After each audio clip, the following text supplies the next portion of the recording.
함께 은혜 받을 말씀은 마태복음 13장 마태복음 13장 24절부터 30절까지 말씀입니다.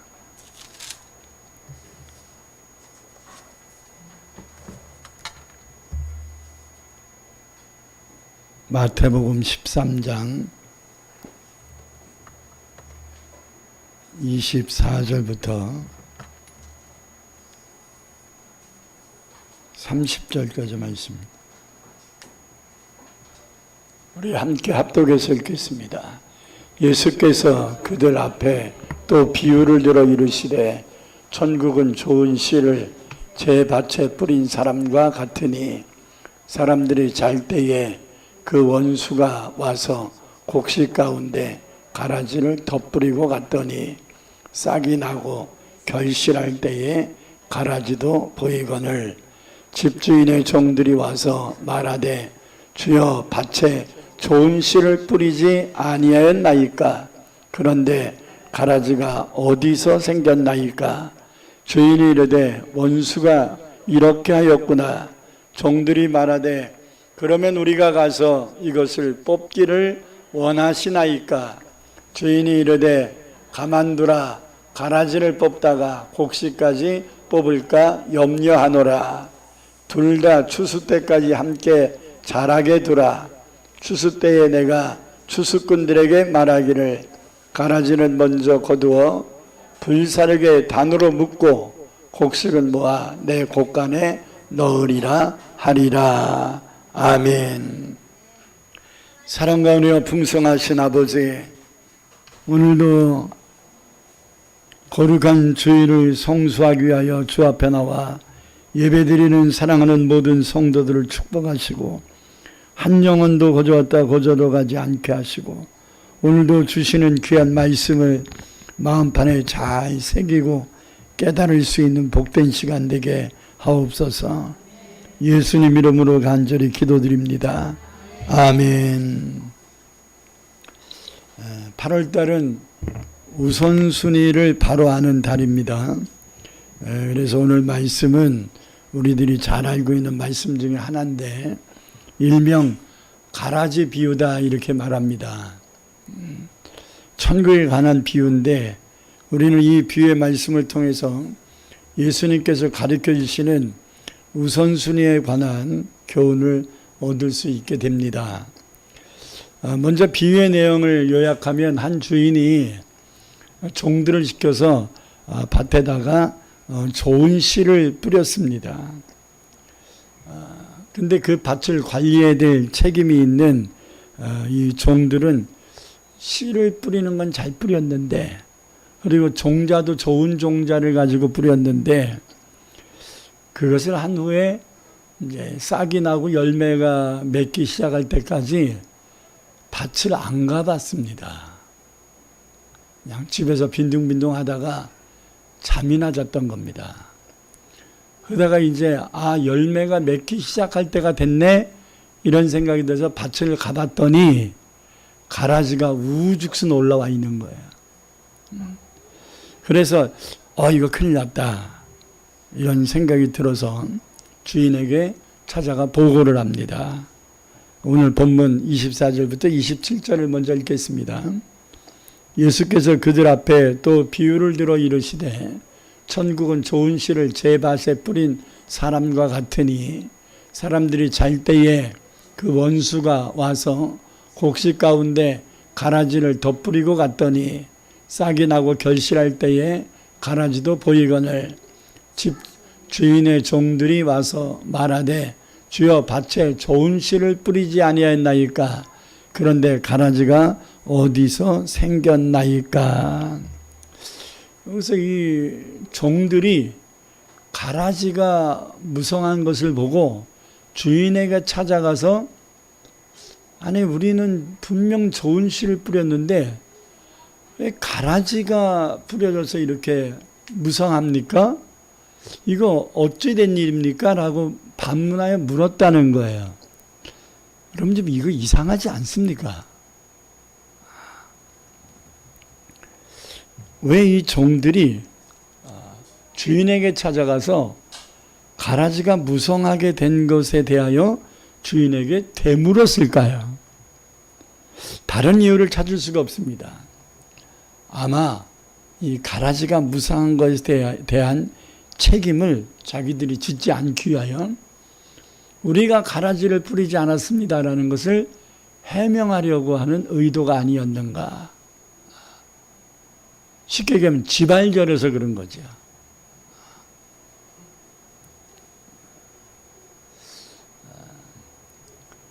예배 시간에 성도들 한두 사람이 졸았어요. 그래서 목사님이 오병이어의 기적에 대한 말씀을 전하다가 아무개 성도님 어떻게 생각하십니까? 그랬더니 졸다가 자기 이름 부르니까 깜짝 깬 그 성도가 제가 안 그랬는데요.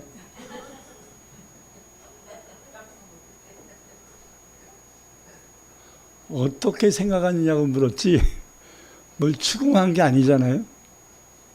지발절에 제가 안 그랬다고 외친 거야.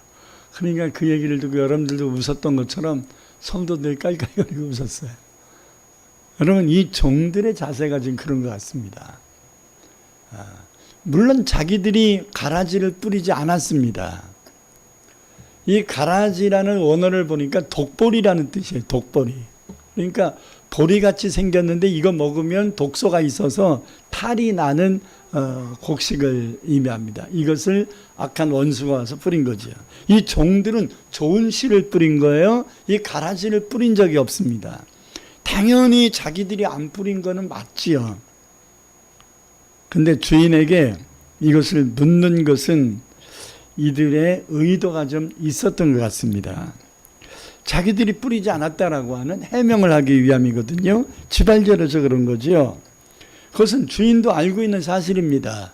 내 종들이 가라지를 뿌렸을 리가 없다는 걸 알아요. 그래서 그 주인은 이렇게 말합니다. 원수가 이렇게 하였구나. 그 가라지를 너희가 뿌리지 않은 거 나도 안다. 원수가 뿌렸는가 보다. 이렇게 말합니다. 근데 여기서 빠진 말이 있잖아요. 종들이 주인에게 보고할 때 어떻게 해야 됩니까? 아이, 주인님, 오늘 아침에 밭을 가봤더니 저희가 관리를 바로 하지 못해서 가라지가 막 자라고 있습니다. 어떻게 하면 좋습니까? 이렇게 된 것이 저희들 책임이니 책임지고 가라지를 뽑겠습니다. 한 번만 더 기회를 주십시오. 죄송합니다. 이게 이제 종들의 자세가 돼야 되는 거 아니에요? 아멘. 가라지를 누가 뿌렸느냐의 문제가 아니라 밭을 관리해야 될 책임이 있는 이 종들에게 가라지를 뿌린 책임은 없지만 가라지가 뿌려진 거에 대한 방치한 책임이 있잖아요. 아멘. 운전도 자기 혼자 운전 잘하는 것만이 아니라 남이 잘못하는 것까지 방어할 수 있는 방어 운전을 해야 운전을 잘하고 칭찬받을 수 있는 것처럼 이 종들이 좋은 씨만 뿌린 것에 만족하거나 자기가 가라지를 뿌리지 않았다고 핑계대는 것으로만 끝날 게 아니라 다른 자들이 악한 자가 와서 가라지를 뿌린 것에 대한 자기들의 일말의 책임을 공감하고 주인에게 사과를 하고 회개를 하고 이거 책임지고 우리가 다 뽑아내겠습니다. 이렇게 말하는 것이 되어야 하는 것인데 도리어 그들은 주인에게 묻습니다. 그러면 우리가 가서 이것을 뽑기를 원하시나이까? 묻는 거예요. 지금 저희가 빨리 가서 뽑겠습니다라고 한 게 아니라 우리가 이것을 뽑기를 원하시나이까라고 묻는 거예요.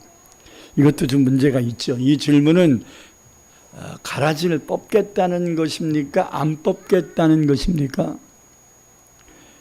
주인이 가라지를 뽑으라고 하면 뽑겠다는 순종의 의미의 말처럼 보이는데 그런 의미보다는 주인이 뽑으라고 하면 자기들은 돈 받고 일하는 청지기 종들이기 때문에 이 뽑는 대가를 달라라는 속뜻이 담겨 있는 거예요. 이 일거리를 자신에게 맡겨줄 거냐?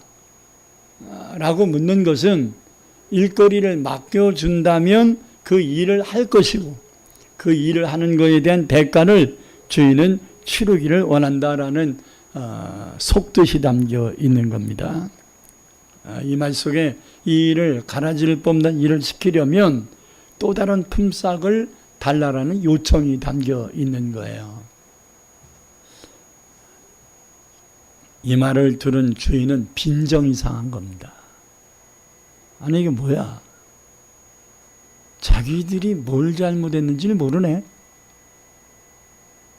자기들이 당연히 가라지를 뽑아야 되는 건데 가라지를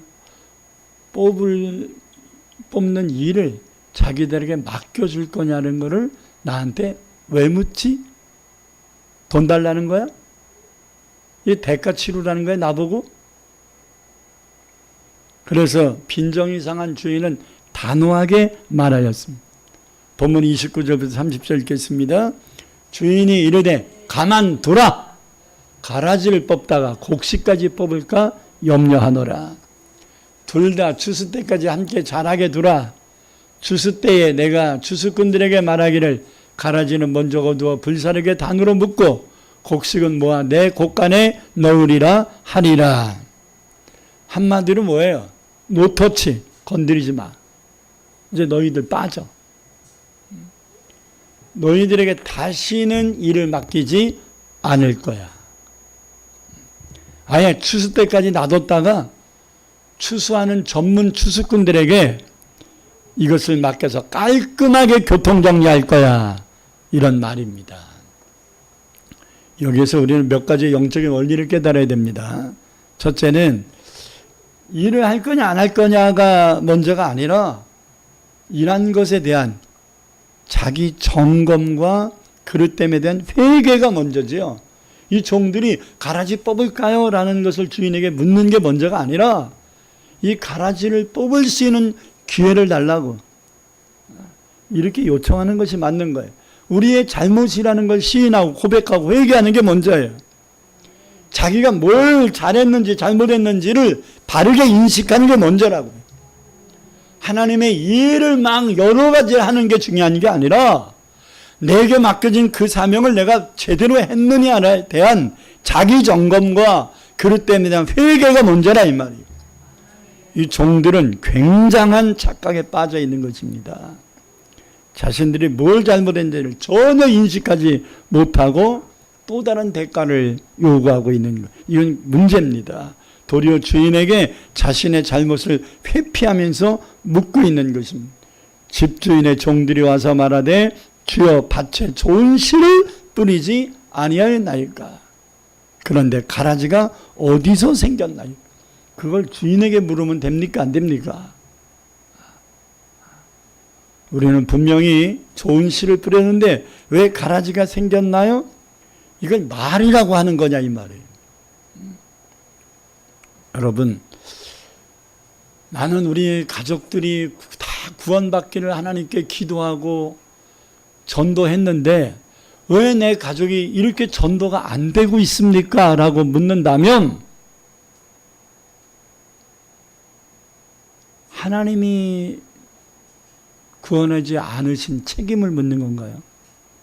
왜 하나님이 내 가족들을 구원시키지 않고 있느냐고 하나님께 지금 책임을 묻고 있는 건가요? 우리 정신 똑바로 차려야 됩니다.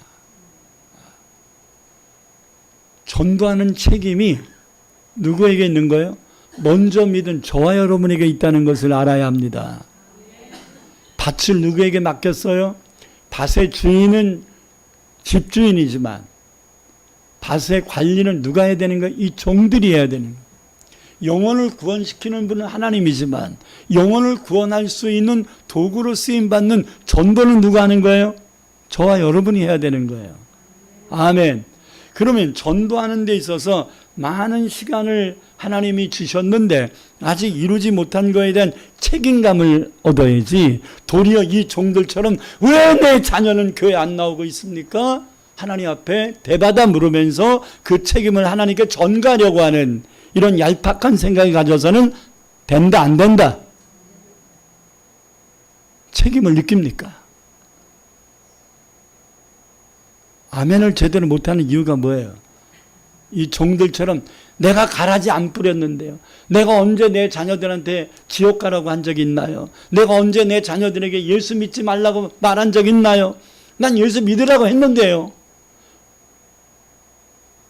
이 종들처럼 자기가 자녀들, 가족들을 전도하는데 어떤 누수가 있었는지, 어떤 문제가 있었는지, 정말로 믿음으로, 사랑으로 한 것인지, 이런 것들을 좀 점검해야 되는데, 안 됐으면 안 된 이유가 뭔지, 시험이 들었으면 시험된 원인이 뭔지, 이런 걸 찾아내고, 그것에 대해서 자기의 잘못이 있다면 철저히 자기 점검과 회개가 먼저 동반돼야 되는 것인데, 책임을 하나님께 묻고, 교회에 그 책임을 전가시키려고 하는 이런 것들, 이것이 바로 이 종들의 그릇된 자세와 같은 것이란 말입니다. 주인이 몰라서 그냥 넘어가는 게 아닙니다. 이 종들이 관리를 제대로 못한 것에 대해서는 쏙 빼고 얘기하잖아. 자기가 불리한 얘기는 싹 빼고 자기가 안 한 것만 얘기하잖아. 자기가 책임져야 될 것들은 싹 빼고 책임을 주인에게 묻잖아요. 되묻잖아요. 주인은 원수가 그렇게 했구나 답을 얘기하잖아요. 원수가 그렇게 한 거 나도 안다고 얘기하는 거잖아요. 그래서 뭐? 자, 시험은 마귀가 줬어요. 근데 마귀가 시험 준 것만 탓하면 되겠나요? 마귀가 시험 주면 우리는 100% 시험에 드는 건가요? 환경에 문제가 생기면 그 환경 때문에 우리는 그 환경의 엉그렁텅이에 반드시 빠져야 되는 건가요? 감기 바이러스가 돌아다니면 우리는 반드시 감기 들려야 되는 건가요? 아니잖아요. 감기 바이러스가 돌아다녀도 우리가 몸 관리를 바로 하면 감기 안 들 수 있고, 마귀가 시험을 주고 다녀도 우리가 영적으로 분별하는 시험 들지 않을 수 있잖아요. 어떻게 마귀만 탓하고 환경만 탓하고 사람만 탓할 수 있느냐는 말이에요. 내가 할 일에 대하여 제대로 했느냐를 점검하고, 그것이 우선순위가 아니겠냐 이 말이에요. 책임질 거를 책임지려고 하지 않고 회피만 하고 있다면 그 사람은 얼마나 많은 일을 했느냐, 이것이 중요한 문제가 아닌 것입니다. 여러분, 얼마나 많은 일을 했느냐 보다 얼마나 맡겨진 일을 바르게 했느냐가 중요한 거잖아요. 아멘. 얼마나 공부를 많이 했느냐가 아니라, 얼마나 시험 준비를 많이 했느냐가 문제가 아니라, 그 시험을 제대로 치렀느냐가 중요한 거 아닙니까? 아멘. 여러분들이 얼마나 기도를 많이 몇십 년을 했느냐가 중요한 게 아니라, 그렇게 기도해도 마귀가 시험을 가져오면, 시험에 들면 이때까지 기도한 것이 자랑거리가 되지 못하고 도리어 수치거리가 될 겁니다. 도리어 책망거리가 될 수 있습니다. 여러분들이 헌금생활 똑바로 했는데 왜 물질의 복이 아직 다가오지 않고 여전히 물질 문제에 급급하겠는가? 라고 했을 때 점검해야죠. 점검해야 되지 않겠습니까? 왜 누수가 생기는지, 왜 물질이 자꾸 펑크가 나는지, 왜 황충이 틈타는지 성경에 입각해서 찾아내야지요. 여러분, 수고해서 물질을 거뒀는데 그 물질이 자꾸 빠져나가, 모아지지가 않아. 성경이 뭐라고 얘기합니까? 11조의 문제라고 얘기하잖아요. 황충이 틈탄 것이 아닙니까? 기한제로 열매 떨어지는 이유가 뭐예요? 온전한 11조 생활이 안 된 거잖아요. 그걸 다른 데서 찾으면 된다, 안 된다? 안 되는 거잖아요. 내가 아파서 안 된다. 왜 나는 원치 않게 일이 자꾸 꼬이고 그러는가? 마귀가 역사해서 자꾸 나는 왜 방해를 받는가? 이럴 때 그냥 얼렁뚱땅 넘어가려고 하면 안 됩니다. 왜 이 일이 안 된 것인가를 냉철하게 점검해야 돼요. 내가 최선을 다했는데도 이런 결과가 난 것인지, 내가 말씀에 철저히 순종했는데도 이 환경에서 벗어날 수 없는 것인지 점검해야 합니다.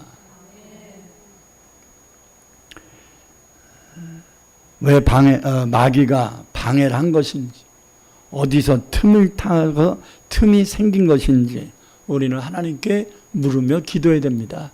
하나님께 책임을 전가하는 게 아니라 하나님께 자기의 부족함을 깨닫게 해달라고 기도해야 된다 이 말이에요. 무책임하게 하나님이 안 도와줘서 그렇다는 둥, 나는 하는 일마다 안 되는 인간이라는 둥, 누구 때문에 이렇다는 둥, 자꾸 남만 탓하는 태도는 하나님이 기뻐하시지 않습니다. 복을 주실 수 없습니다.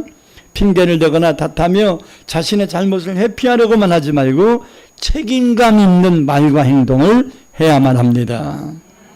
그리고 자신의 잘못을 깨달으면 회개하고 용서를 구해야 합니다. 그리고 다시는 그러한 시행착오를 거듭하지 않기 위하여 철저히 준비하고 다시 한번 점검해야 하는 것입니다. 늘 실패하는 사람은요, 실패하는 이유가 있어요.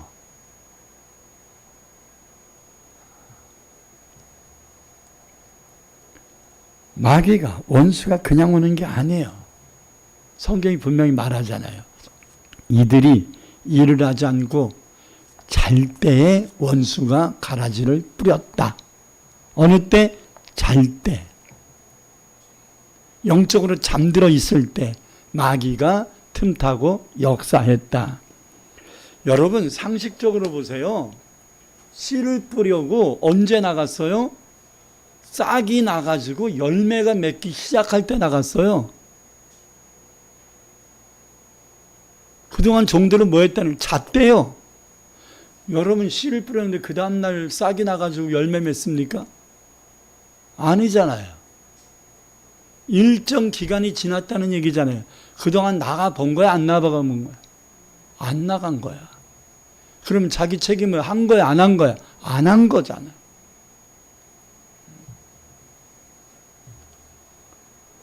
얼마나 밭에 나가지 않고 잤으면 싹이 나서 열매가 맺기 시작할 무렵까지 이 가라지가 뿌려진 것을 몰랐을까? 원수가 언제 가라지를 뿌렸는지조차 인식하지 못하고 있는 거잖아요. 시험 들었어요? 근데 언제 내가 시험 들었는지는 모르는 거야.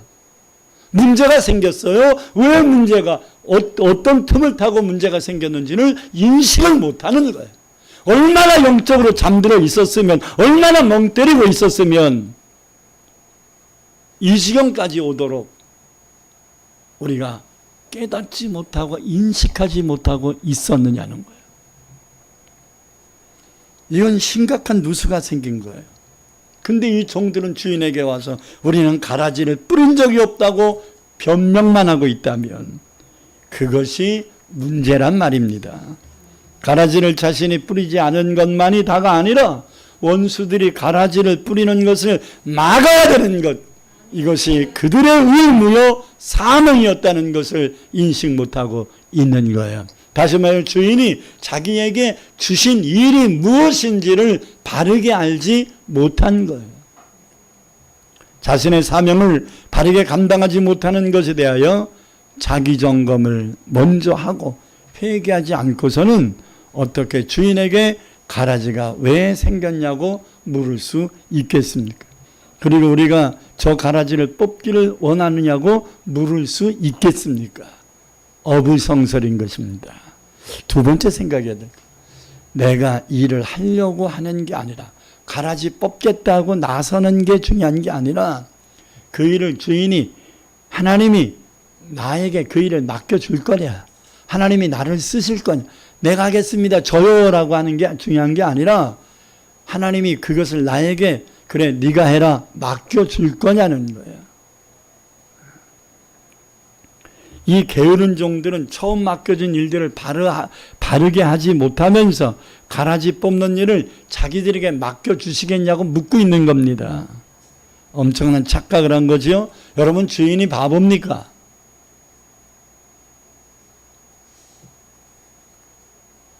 하나를 보면 둘만 알아요? 열을 알아요? 사업을 하는 사람들은 누구에게 일을 시켜야 효율적으로 일을 될지를 알지요. 그거 모르면 사업 못합니다. 어떤 사람에게 공장장을 맡겨야 관리를 할 수 있고 어떤 사람에게 노무를 맡겨야 그 일을 충성스럽게 할 수 있는지를 알고 적재적시에 필요한 일들을 그 사람들에게 맡겨야죠. 잘하는 걸 맡겨야죠. 이게 주인, 사장의 역할이잖아요. 하물며 전지전능하시고 인간을 창조하신 하나님이 우리에게 무슨 일을 맡겨야 될지를 모르시겠어요? 헷갈려 하시겠어요? 안 그렇잖아요. 하나님이 정확하게 아시잖아요. 하나님은 전지전능하시잖아요. 그러므로 하나 맡겨보시고 기회를 주실 때 우리가 충성스럽게 치고 나가면 계속해서 열리겠지만 하나 맡겨주셨는데 맨 제자리 걸음하면 계속 우리에게 기회를 주실 거라고 착각하면 안 된다는 거예요. 마태복음 25장 21절에서 21절과 23절에서 동일하게 말씀하는 게 있어요.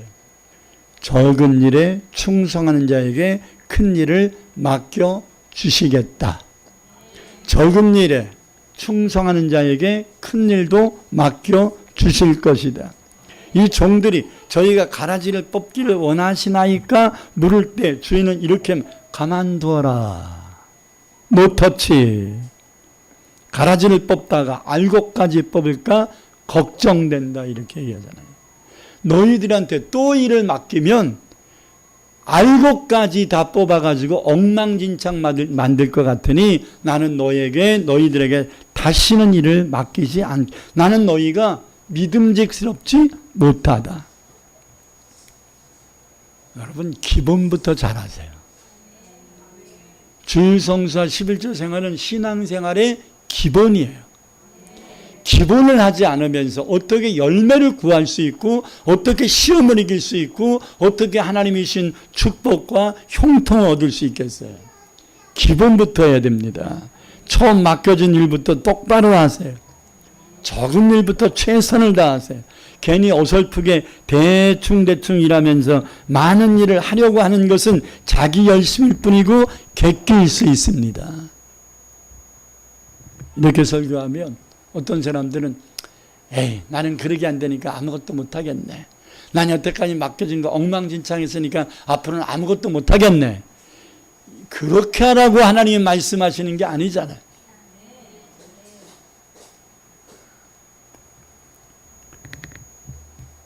도리어 일하겠다고 설치는 것이 책망과 수치가 될 것이라는 걸 생각하고 아예 하지 말자.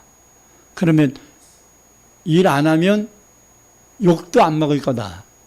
이런 소극적 자세를 갖는다는 거죠. 여러분, 학교 다니는 학생이 시험 피하는 것만이 능사가 아니잖아요. 열심히 준비해서 시험을 잘 치러서 상급학교 진학을 해야 하잖아요. 시험 볼 때 시험을 잘 봐서 상 받는 데 목적을 둬야 되잖아요. 시험 공부 못했어. 그러면 손바닥을 맞아서라도 정신 차릴 생각을 해야지. 시험 공부 못했으니 오늘 시험 감독 선생님이 배가 아파서 안 오셨으면 좋겠다. 그런 생각하면 안 되잖아요. 이게 전형적으로 공부 못하는 사람들의 망상이에요. 저도 한번 해본 적이 있는데 근데 시행을 못했어요. 계획은 철두철미하게 세웠는데 시행을 못했어요. 뭐냐면 컨닝이에요. 그동안 내가 놀다가 시험 공부를 못한 거야. 큰일 났다. 하루 앞두고 빨리 컨닝 페이퍼를 만들어야 되겠다. 이런 생각이 들었어요. 얄팍한 생각이 들었어요. 그래서 막 나올 것 같은 것을 컨닝 페이퍼를 만들기 위해서 연필을 아주 그냥 얇게 그냥 그거를 아주 정밀하게 아주 그냥 샤프처럼 그냥 얇은 글씨로 조그맣게 써도 될 수 있을 정도로 아주 연필을 부러뜨렸다가 또 다시 갈고 부러뜨렸다가 또 갈고 해가지고 초정밀 연필을 만들었어요.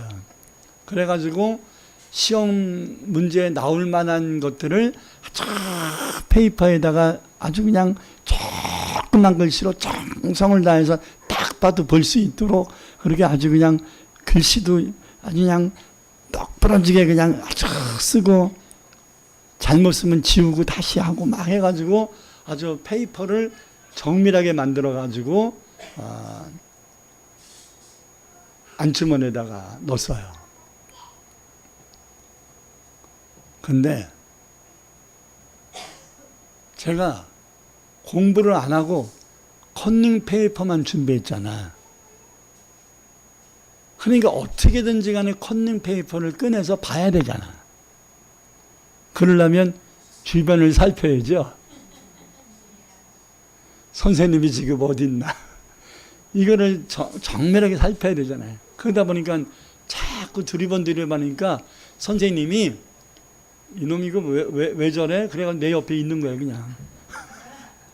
그래서 한 번도 못 봤어. 그래가지고 야 이거 컨닝 페이퍼 의지하다가 빵점 맞겠네. 빨리 문제를 읽고 아는 거라도 하자.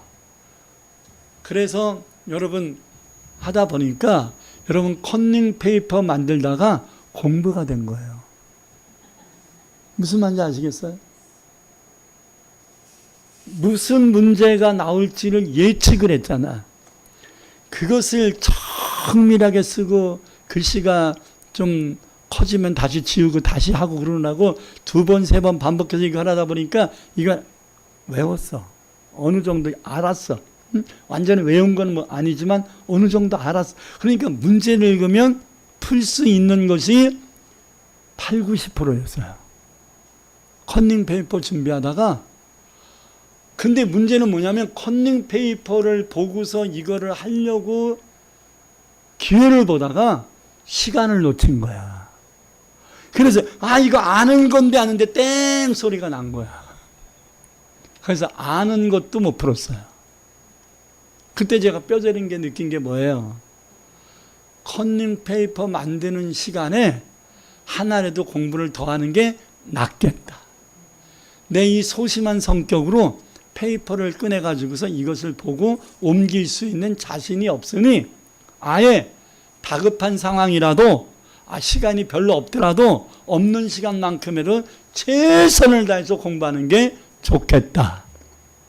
그런 생각이 들어서 지금까지도 컨닝을 하지 않습니다. 여러분 때가 늦었다 이렇게 핑계대지 마세요. 아니 큰일 났네 가슴이 덜컹해도 너무 스트레스 받고서 포기하지 마세요. 지금이라도 최선을 다해야 되잖아요. 가라지가 많이 우후죽순 났네. 그것 때문에 긴장이 되고 주인에게 혼날 것 같다 이런 마음이 들어도 자꾸 주인에게 어떻게 하면 빠져나갈까 이거 연구하지 말고 그 시간 있으면 빨리 가서 뽑아. 그게 낫잖아요. 그리고 주인이 너 뭐하니? 라고 하면 주인님 죄송합니다. 제가 딴 일 하다가 보니까 이 원수들이 와서 이 가라지를 이렇게 뽑아놨으니 조금만 기다리고 제가 이거 기회를 주시면 다 뽑겠습니다. 이러면 주인이 그래 해라 하고서 일을 더한 거에 대해서 칭찬해 주지 않겠어요? 그 공로를 인정해 주지 않겠어요? 아이고 원수가 가라지 뽑아서 너 고생 많구나 이렇게 위로해 주지 않겠어요? 그게 낫잖아. 그래요 안 그래요? 누가복음 16장 10절에서 12절을 읽겠습니다. 지극히 작은 것에 충성된 자는 큰 것에도 충성되고 지극히 작은 것에 불의한 자는 큰 것에도 불의하니라. 너희가 만일 불의한 재물에도 충성하지 아니하면 누가 참된 것으로 너희에게 맡기겠느냐. 너희가 만일 남의 것에 충성하지 아니하면 누가 너희의 것을 너희에게 주겠느냐. 하나님 맡겨주셨을 때 우리는 최선을 다하는 충성을 선택해야 돼요. 시간 탓하지 마세요. 환경 탓하지 마세요. 사람 탓하지 마세요.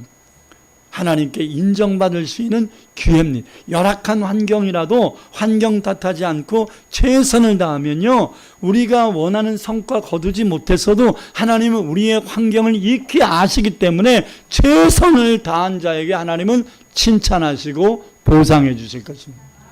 하나님은 최고를 원하시는 게 아니에요. 최고는 하나밖에 없어요. 최선을 원하시는 거예요.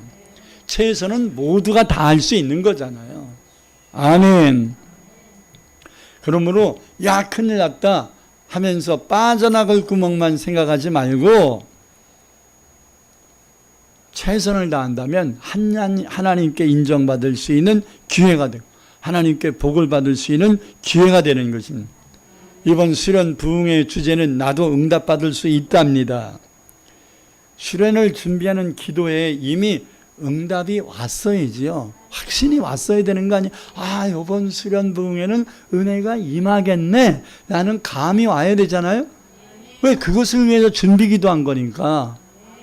기도 따로 일 따로예요? 아니에요. 기도할 때 벌써 여러분들이 사모하는 마음으로 기도하면 기도하는 시간에 하나님이 이번에 어떤 은혜를 주실 것인가에 대한 감이 오는 사람들이 있어야지요. 기도했는데 다 밋밋해. 가봐야 안 돼. 물론 말은 맞아. 근데 준비 기도에 있으면 뭔가 준비가 돼야 되는 거 아니에요? 뭐가 준비? 사모하는 마음이죠. 뭘 사모? 은혜를 사모하고 응답을 사모하고. 아멘. 주제가 지난주에 가르쳐드렸죠. 주제가 뭐라고요? 나도 기도에 응답을 받을 수 있다. 그걸 가지고 준비 기도를 한 주간 동안 했어. 그러면 무슨 확신이 들어야 돼? 아, 나도 이번 성회를 통하여 기도 응답 받을 수 있겠네라는 마음이 들어야 되는 거 아니에요? 뭘 준비한 거야? 뭘 기도한 거야? 에? 기도했으니까 가봐야 한다? 아니죠. 기도할 때 벌써 영적인 느낌이 다가와서 마음 준비가 되어야 하는 거예요. 할렐루야. 그러면 하나님이 우리의 믿음을 보시고 부어주시면 되는 거잖아요. 그냥 되는 게 어디 있겠습니까? 응답을 한번 받았다고 간증될 수 있는 게 아니에요. 응답 한번 받았어도 이게 언제든지 뒤집기가 된다는 거예요. 뒤집기 될 수 있어요. 도리어 응답받은 것이 도리어 책망거리가 될 수도 있어요. 똑같이 아들이 없는 부모가 있었어요.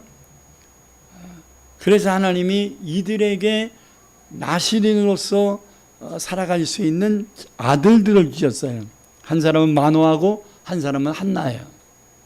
근데 이 마노아와 한나가 똑같이 아들이 없어서 아들 달라고 기도했는데 하나님이 아들을 주셨어요. 근데 이들의 차이가 큰 차이가 나요. 마노아와 한나의 차이는 응답을 받긴 했는데 마노아는 일회성적인 응답이었고 한나는 계속되는 응답의 문이 열린 겁니다. 마노아는 원하는 문제 해결을 받았지만 하나님께 영광이 되지는 못했어요. 근데 한나는 원하는 기도도 응답받았고 그것이 하나님께 영광도 됐어요. 이게 진짜 응답이잖아요. 기도만 한 것은 마노아예요. 하나님, 이 자녀를 어떻게 키워야 됩니까? 기도만 하고 기도한 대로 안 살았어요. 근데 한나는 하나님 아들 주시면 드리겠습니다 라고 기도하고 그 말씀의 약속을 지켰어요. 하나님이 당연히 마노아에게 함께하지 않지요. 왜? 약속 안 지키잖아. 당연히 한나에게 더 큰 복을 주셔야지요. 왜? 약속 지키잖아. 마노아는 응답을 받아 삼손을 낳았어도 그가 어떻게 키울 것인가에 기도도 했지만 기도한 대로 살지 않고 양육하지 않습니다. 그래 삼손은 나신으로 활동을 했으나 불명예로 죽잖아요.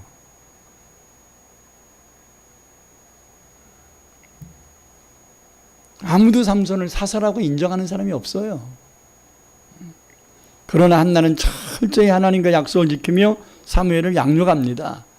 그래서 그의 아들 사무엘은 그 시대에 하나님께 전무후무하게 쓰임받은 사람이 되었을 뿐만 아니라 한나의 태문도 열으셔서 그 후로 아들 셋과 딸 둘을 더 낳게 하셨던 겁니다. 그러면 내가 나선다고 되는 게 아니라 하나님이 나의 태도, 나의 생각, 나의 마음 자세 이것을 보시고 나를 써주셔야 되는 거예요. 하나님께 지속적으로 쓰임받으려면 하나님과 약속을 어떤 불이익을 받더라도 어떤 손해가 당장 오는 것 같더라도 철저히 지키며 살아가야 하는 것입니다. 끝으로 모든 것에는 다 때가 있음을 알아야 돼요. 이 종들은 씨를 뿌렸다고 편히 잘 때가 아닙니다. 악한 원수가 도사리고 있음을 인식하고 깨어 있어야 될 때였던 거예요. 잘 때예요. 깨어 있어야 될 때예요. 여러분들은 지금 이제 이 정도 됐으면 됐어 하고서 안심할 때예요. 아직 멀었어요. 더 기도해야 돼요. 이 정도면 된 거예요. 항상 드리는 말씀이지만 알기는 잘 알아.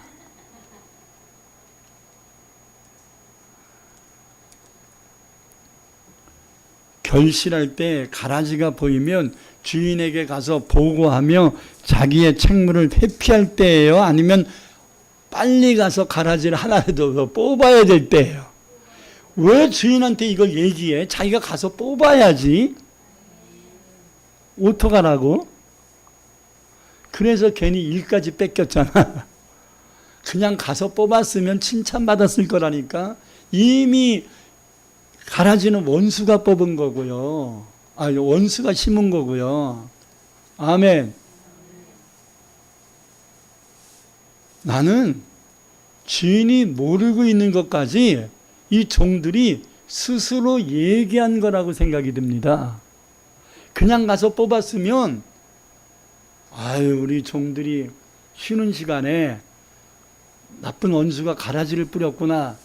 저 원수들 때문에 우리 종들이 고생하네. 이렇게 생각했을 텐데 우리는 좋은 씨를 뿌렸는데 가라지가 왜 생겼지요? 이렇게 주인한테 물어본 거예요. 그러면 주인이 뭐라고 생각해? 얘네들 뭐야? 가라지가 저 정도로 자라기까지 몰랐다는 거야? 그러면 씨만 뿌리고 그 다음부터는 밭에 한 번도 안 가봤다는 거야? 뽀록난 거잖아. 자기들이 얘기해서 뽀록난 거잖아. 그런 생각 안 들어요? 그런 생각 안 들어요? 난 이 말씀을 읽으면서 이런 바보 같은 사람들이 있나? 왜 이거를 주인한테 괜히 얘기를 해갖고 주인에게 진노를 더 겪게 하지? 주인에게 더 책망을 받을 자살행위를 하는 거지? 이걸 축구에서 자책골이라 그러는 거예요. 자살골. 이 종들은요, 주인에게 때를 무슨 때인지를 인식하지 못하고 주인에게 이야기한 것으로 인해서 자살골을 넣은 것과 같은 행동을 한 거예요. 여러분, 이런 어리석은 삶을 살아서는 안 됩니다. 주인은 분명히 말합니다. 너희는 기회를 놓쳤다. 너희들의 태도를 보니까 더 이상 기회를 줄 수가 없다. 내가 추수 때까지 기다렸다가 추수꾼들에게 이것을 맡길 것이다. 너희는 기회를 놓쳤으므로 뼈아픈 후회를 하게 될 것이다. 때가 있어요. 때가. 예배서 5장 15절 17절 읽겠습니다. 그런즉 너희가 어떻게 행할지를 자세히 주의하여 지혜 없는 자같이 하지 말고 오직 지혜 있는 자같이 하여 세월을 아끼라. 때가 악하니라. 그러므로 어리석은 자 되지 말고 오직 주의 뜻이 무엇인가 이해해라. 뭐 하라고요? 주의 뜻이 무엇인가 이해를 좀 해라. 여기서 중요한 단어가 뭐냐면 세월을 아끼라 이렇게 말합니다. 때가 악하니라. 세월을 아끼라는 말의 헬라어는 카이로스 엑사고라조 메노이라고 되어 있어요. 카이로스 엑사고라조 메노이. 이 말이 뭐냐면 무슨 일이 있어도 기회를 놓쳐서는 안 된다는, 기회를 놓치지 말아라. 하나님이 주신 카이로스, 하나님이 주신 기회, 하나님이 주신 때, 이걸 놓쳐서는 안 된다. 무슨 일이 있어도. 기회는 아무 때나 있는 게 아닙니다. 하나님이 기회를 주실 때에 그 기회를 경홀히 여기지 말고 무슨 희생을 치르더라도 반드시 그 기회를 포착해서 하나님의 뜻을 이루는 자들이 되어야 합니다. 사랑하는 성도님들도 이번 수련 부흥회의 은혜를 받을 수 있는 기회라고 여기십시오. 뭐 때문에 하나님이 목사를 통해서 수련 부흥회를 개최하라 하시겠습니까? 연중 행사지요. 저는요, 본래 계획은 가평 별장으로 여러분들을 모시고 가서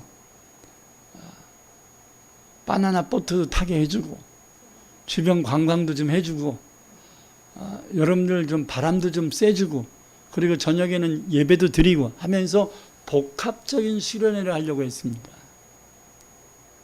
진짜로.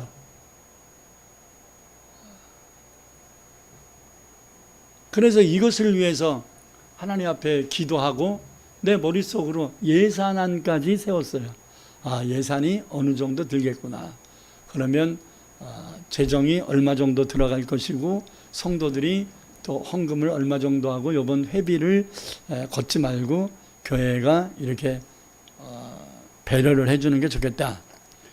돈도 없으면서 그렇게 계획을 세웠어요.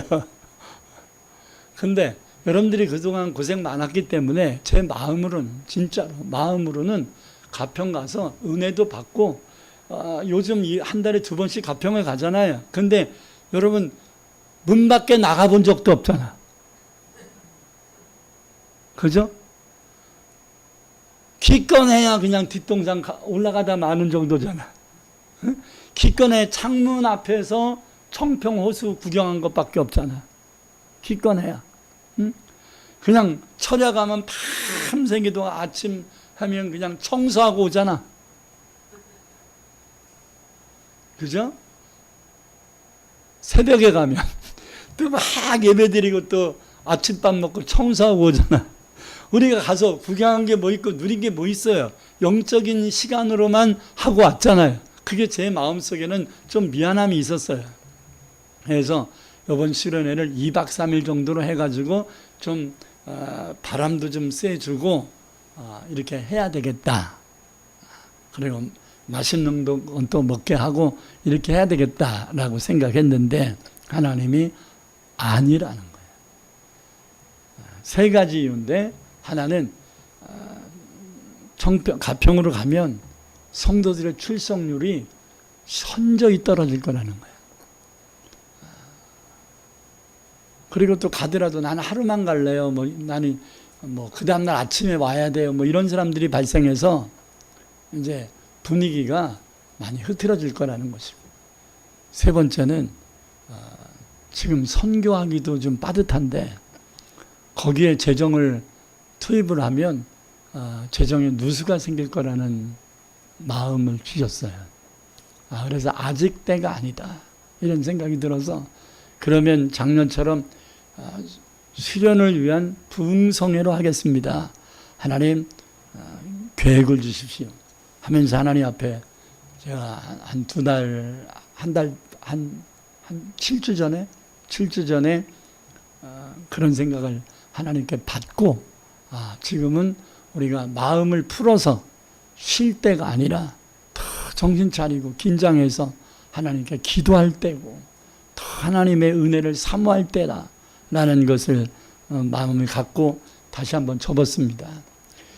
금년에 열리세요. 금년에 응답대를 받으세요. 그럼 내년에는 오리지널 수련회가 될 수도 있습니다. 만약에 이건 진짜 만약인데 대다수가 만약에 안 열리게 되면 내년에도 수련 부흥회를 또 할 것입니다.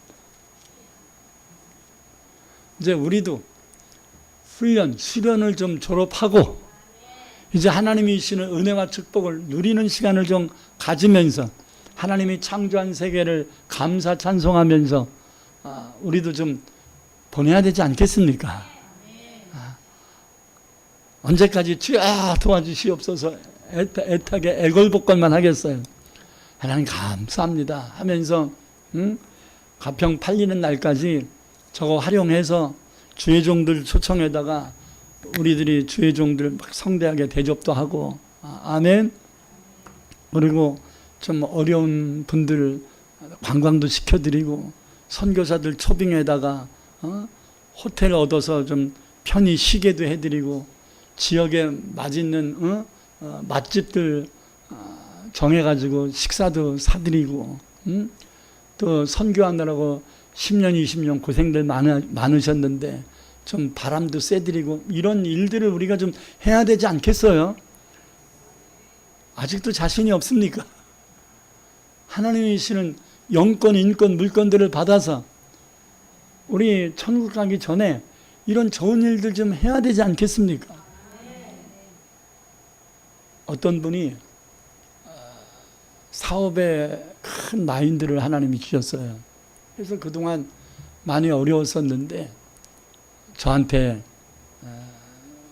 자랑 겸 간증처럼 이야기를 하더라고요. 어떻게 들으면 자랑 같고 어떻게 들으면 간증인데 목사님, 하나님이 저에게 지혜를 주셔가지고 이번 프로젝트를 이렇게 해가지고 완성을 했습니다. 다른 회사에게 그걸 맡겼는데 그 회사는 손들어 버렸고 우리가 그 회사에 비해서 굉장히 적은 회사인데 하나님이 저에게 지혜를 주셔가지고 연구를 해서 이 프로젝트를 개발을 했습니다. 그래서 인정받아서 국가관공서가 이거를 승낙을 해가지고 이 군수 물자 만드는 것인데 그것을 오다를 받았습니다. 이제 한두 달만 있으면 이게 오픈이 될 것이고 이것을 시작하면 최소한 한 달에 1억씩 수익을 얻을 수 있을 것 같습니다. 와, 난 1억의 수익을 매달 얻는다는 게 중요한 게 아니라 와, 이 양반하고 손잡아야 되겠네. 그분이 목사님이거든요. 목사가 돈 벌어서 뭐 할 건데? 나는 군침이 돌더라고. 하나님이 이분에게 열어주신 이유는 그동안 고생한 거 보상해 주시는 것도 있겠지만 선교하라고 그러시는 일하라고 하시는 거구나. 그렇다면 나는 저분하고 관계성을 잘 맺어서 선교하는데 끌어들여야 되겠다. 할렐루야. 또 제가 대표회장으로 있는 기교원과 모계약을 맺은 회사가 하나 있는데 그 회사가 8조억 원의 규모의 낙골당 사업이에요. 근데 그동안 10년을 법정 다툼으로 사기꾼들이 끌어가지고 법정 다툼을 했어요. 그래서 지난주에 종결이 됐어요. 승소를 했어요. 그래서 이제 그 8조억 원 규모의 낙골당 사업이 시작이 됐습니다. 이때 제가 대표회장으로 있는 기교원과 우리 총회가 적극적으로 그 기독교 낙골당을 건립하는 데 있어서 수시로 가서 사인해주고 수시로 기도를 해주고 가서 위로해주고 하는 일들을 지난 10년 동안 해왔습니다. 그래서 그 안태홍 회장님이 그 은혜를 잊지 않겠다고 늘 얘기하면서 모의계약을 할 때 우리에게 무엇을 이야기했냐면 목사님 수익에 0.1%를 반드시 기교연에다가 기부하겠습니다. 여러분 8조 원을 가지고 납골 땅은요, 여러분도 알다시피 반 이상이 남아요. 반 이상이. 그러면 머릿속에 계산해 8조 원이면 4조 원의 수익을 얻을 거라는 거예요. 그게 이제 뭐 1년 안에 되는 건 아니지만 뭐 10년이 된다고 치더라도 4조 원의 수익을 얻으면 거기에 0.1%면 얼마입니까? 4억 정도 됩니다. 그걸 10년 후에 나눈다고 해도 1년에 4천만 원이고 한 달에 350씩 이상 기부가 들어올 겁니다. 나는 그것을 가지고 개척교회를 세우고 돕는데 쓸 생각입니다. 모든 건 다 하나님 거야. 이게 제 믿음이고 이것이 제 신앙관이고 인생관이에요. 다 하나님 거다. 다 하나님 것이기 때문에 하나님이 주시면 하나님이 기뻐하는 일을 할 것이다. 제 가슴에는 4억의 헌금이 들어올 것이라고 생각이 듭니다. 나는 그분이 10년 동안 우리와 돈독한 관계를 맺었기 때문에 1%도 아니고 0.1%인데 그 몇 조 원을 운영하는 회장이 목사와의, 그분은 장로거든요. 목사님과의 그 약조를, 그것도 사인해서 모의계약을 세운 거를 어길 것이라 생각하지 않습니다. 그래서 제가 여러 목사님들에게 미연에 얘기합니다. 이 부분에 대한 통장을 개설하고 이 통장은 선교를 위한 목적으로만 쓸 것을 만들자. 그래서 나는 우리 교단의 산하의 교회에 열심히 하기를 원하는데 물질이 부족해서 힘들어하는 교회들을 살리는 일을 할 것입니다. 우리 교단을 초월해서 한국교회에 정말로 어려움을 당한 교회와 개척교회들을 지원하는 대대적인 일을 하려고 합니다. 그래서 우리 기교연에 신학위원회도 있고 또 기도회를 주최하는 갱신협의회도 있는데 선교위원회를 발족시킬 생각입니다. 금년 안에. 그래서 이것이 안정되게 이제 들어오는 것이 되면 이제 본격적으로 한국교회를 위해서 일을 할 생각입니다. 나는 그분이 약속한 그것으로 끝날 거라고 생각하지 않아요. 이분의 프로젝트는 납골당 사업만이 아니에요.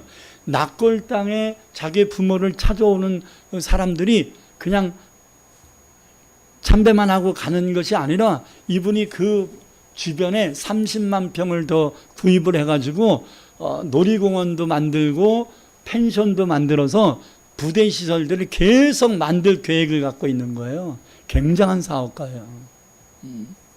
나는 우리 교회의 유익을 위하여 일하려고 하지 않습니다. 우리 교회는 하나님이 우리를 위하여 예비하신 것이 있을 것이라고 믿습니다.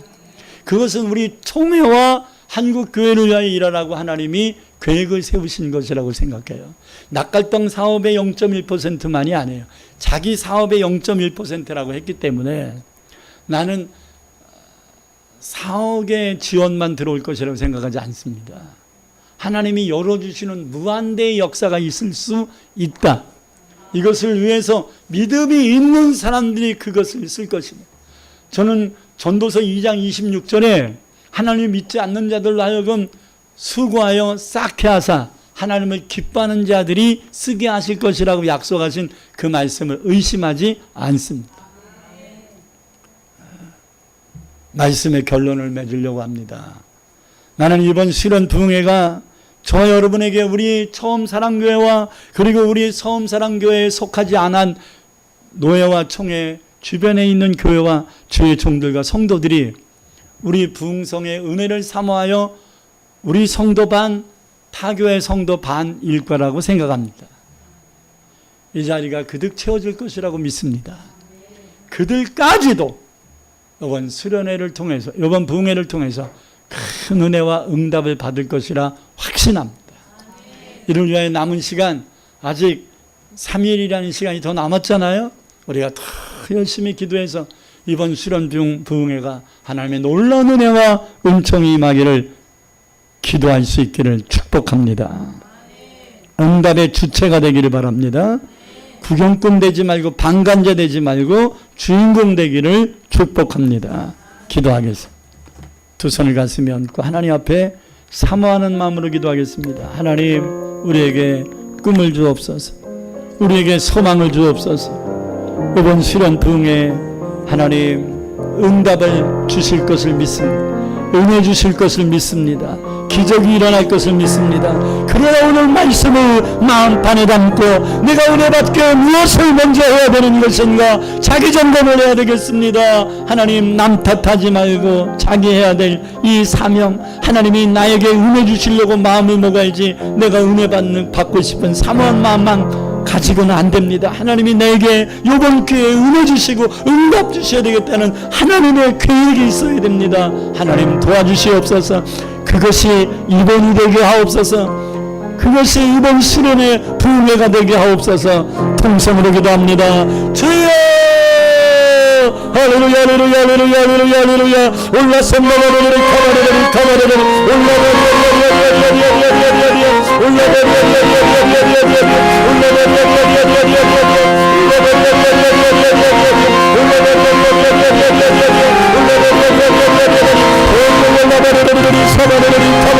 무엇이 우선십니까?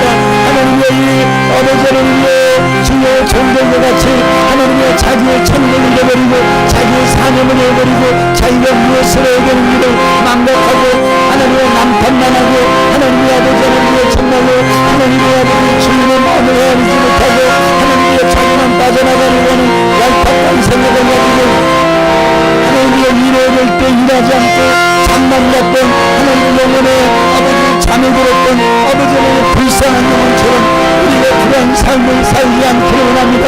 맡은 자의 구할거리 생성이고 죽도록 청소하는 자에게 생명의 영혼을 주신 바가 없고 하나님은 사모하는 영혼을 만족케 하시고 주는 영혼을 좋은 것으로 절친다 약속하사오니 오늘도 우리 신성의 말씀을 가슴에 담아 하나님의 나에게 무엇이 문제가 있는지 나에게 아버지의 어떤 것이 무엇이가 있는지 아버지 마귀 같은 단 것이 악한 자가 역사하고 있는 이유가 무엇인지 찾아내게 하소서. 점검하게 하소서. 우리가 아버지 밤을 서지 못하고 도중에 낙심하고 절망하고 포기하였다고 용서하여 주옵소서.